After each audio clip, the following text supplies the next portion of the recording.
Boa tarde, pessoal. Tudo bom? Espero que todos e todas estejam bem, com muita saúde, disposição, alegria.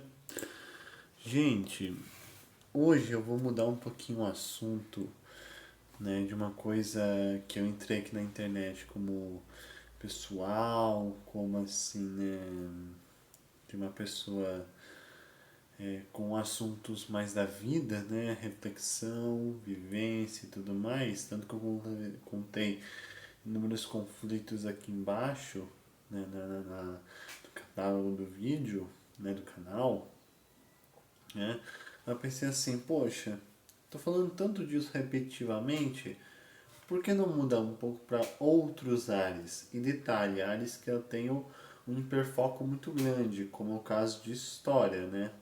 Eu sempre fui considerado, até pelos meus próprios professores, como um historiador mirim, né? Um historiador que ajudava os professores muitas vezes, né? Teve uma vez que o professor de história meu, na minha escola, uma vez, falou assim, né? Mãe do Raul, né? O seu filho, ele que deu a aula de história naquele dia. Eu falei um pouquinho e ele falou a maior parte da aula, né? Sobre o assunto, todos os detalhes, então ele que deu a aula naquele dia. Sim, um professor muito experiente falou isso para minha mãe. Então, já dá pra ver a vocação de história que eu tenho nesse quesito. E aí, gente, eu tava lembrando de um assunto, de uma força armada, no caso, que eu admiro muito, por mais que eu não seja muito dessa área militar, ou até que não seja do mesmo país, né? Não estou falando de um lugar bem mais distante do que o Brasil, um lugar lá do outro lado do Atlântico, uma ilha, né?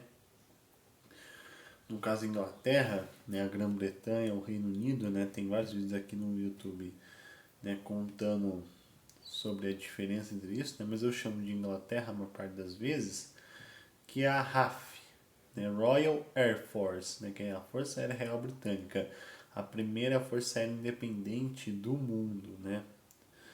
E a RAF, né, na época da Primeira Guerra Mundial, surgiu como, até a própria época já dizia, né, bastante.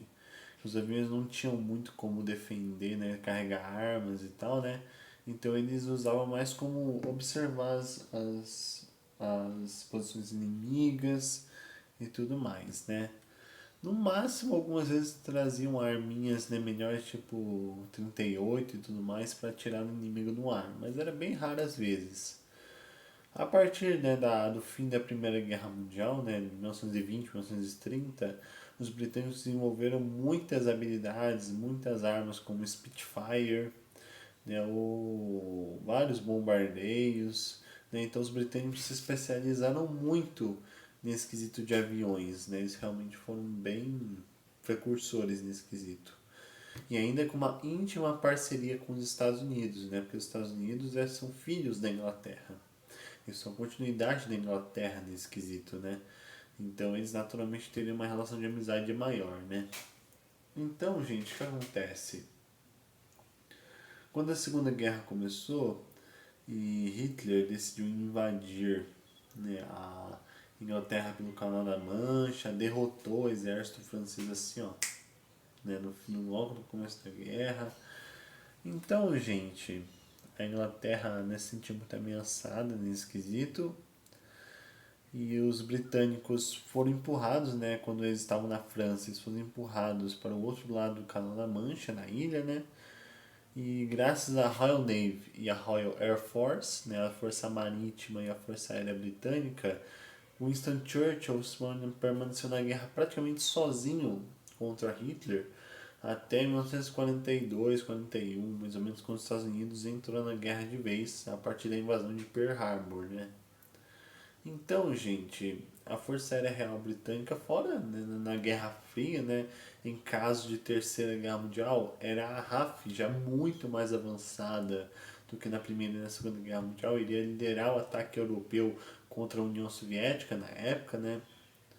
Então eu acho que é uma coisa bem interessante, uma força armada bem interessante a ser desenhada, documentada, porque realmente por mais que o ramo dos aviões seja um ramo bem recente, né, surgiu no século XX, um pouquinho no século XXI agora, os aviões no mundo, Se eu fosse classificar as Forças Armadas mais antigas para mais nova, né? A mais antiga ficaria a Marinha, Exército como segunda e Aeronáutica como a mais moderna que existe, né, no quesito de vivência, né? Mas isso não tira a mérito dela, né? Não tira o fato de que a Força Aérea realmente foi um ramo muito importante e na Inglaterra não foi diferente. Mas o que eu quero exatamente dizer com esse vídeo, né? Até coloquei na thumbnail do vídeo. Eu contei um pouquinho da história da RAF, né, da Força Aérea Real Britânica, contei só um pouquinho, bem breve, né? Talvez eu faça um vídeo futuramente contando melhor os detalhes e tal, quem foi os grandes heróis, né? Tem o The Eagle Squadron, que é o esquadrão da águia da RAF, né, que é basicamente norte-americanos servindo na Força Aérea Real Britânica, qual eu admiro muito o hino desse esquadrão. Que mais? Tem muita história a RAF, não tanto quanto a Marinha ou o Exército, mas ainda assim é um ramo que merece bastante atenção. Inclusive meus primos, alguns pelo menos, gostam muito de aviões e tal, né? Então eu não pude deixar de fazer essa homenagem, à RAF, né, agora. Então, gente, eu já falei um pouquinho da história, né? Bem resumido, né? Tem vários detalhes, muita coisa interessante ficou de fora. Comentem aqui embaixo se vocês querem um vídeo que eu faça um vídeo completo, sem nenhuma coisa passada da RAF, né? Na Segunda Guerra, na Primeira Guerra, na Guerra Fria. Comentem aqui embaixo que eu tento fazer futuramente. Mas o que eu quero falar com vocês, vou até trazer a câmera mais um pouquinho mais pro lado. A coisa que eu mais quero dizer para vocês nesse vídeo, que inclusive eu até coloquei como um dos primeiros assuntos na thumbnail, é sobre o alistamento da RAF, se brasileiros podem ou não servir a RAF, por exemplo, né? Então eu vou deixar minha cadeira um pouco mais para cá, porque eu quase remetei meu pé hoje na cadeira. Deixa eu fazer mais um pouquinho, dá bem sol agora, né?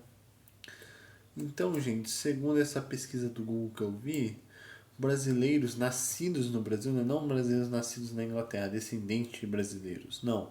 Brasileiros nascidos no Brasil podem sim servir a Força Aérea Real Britânica, porém o processo é restrito e exige um preenchimento de requisitos específicos de nacionalidade e residência. Ou seja, para você, se você é um brasileiro nascido no Brasil, né, quer servir a Força Aérea Real Britânica, você precisa obrigatoriamente, primeiro, né, saber falar bem inglês, né, britânico, né, isso não tem nem o que discutir. Ter uma residência legal na Inglaterra, não ser um imigrante ilegal. E ter uma cidadania, a cidadania britânica reconhecida, né. Não é um alistamento aberto a estrangeiros sem vínculo com o país, né. Ou seja, você não chega lá, se alista, né, e aí depois você vai servir. Não é assim que funciona, né, na Inglaterra e nos outros países da Europa. Nem nos Estados Unidos acontece isso. E agora os requisitos básicos, né? Nacionalidade e vínculo, né, com o país. Os candidatos devem ser cidadãos britânicos da República da Irlanda, cidadãos da Commonwealth, né, a Comunidade das Nações, a Inglaterra e as colônias que tiveram esse passado em comum, desde o nascimento, né?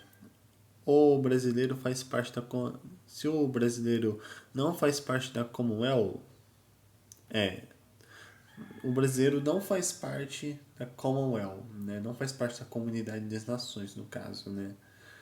Mas, porém, contanto, contudo, todavia, um brasileiro precisa ter a nacionalidade dupla, britânico ou brasileiro, ou nacionalidade em um desses países da Comunidade das Nações, na Irlanda não, mas Canadá, Austrália, cidadania em algum desses lugares também podem ingressar na RAF dessa forma. Requisito de residência. Mesmo com a nacionalidade adequada, a exigência comum é ter um resíduo no Reino Unido por pelo menos 5 anos consecutivos, imediatamente anteriores à candidatura, né? Em alguns casos, o mínimo é de 3 anos e pode ser considerado, né? Ou seja, é menos da metade do tempo que nos Estados Unidos. Precisa de no mínimo 10 anos para reconhecer a cidadania e tudo mais. É aquela burocracia que a gente sabe. Segurança, o famoso vetting.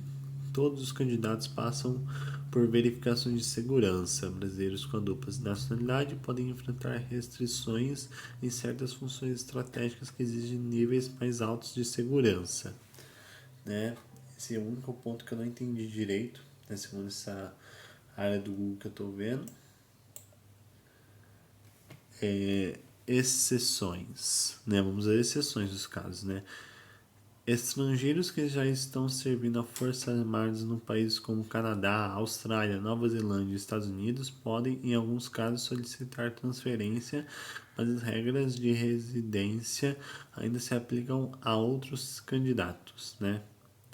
Agora, a idade mínima, que é a coisa que eu mais gosto nesses países anglicanos, é que é a idade mínima para servir as Forças Armadas, né? A idade para ingressar na RAF, né, na Royal Air Force, por exemplo, é 16, 47 ou no máximo 54 anos, dependendo da função.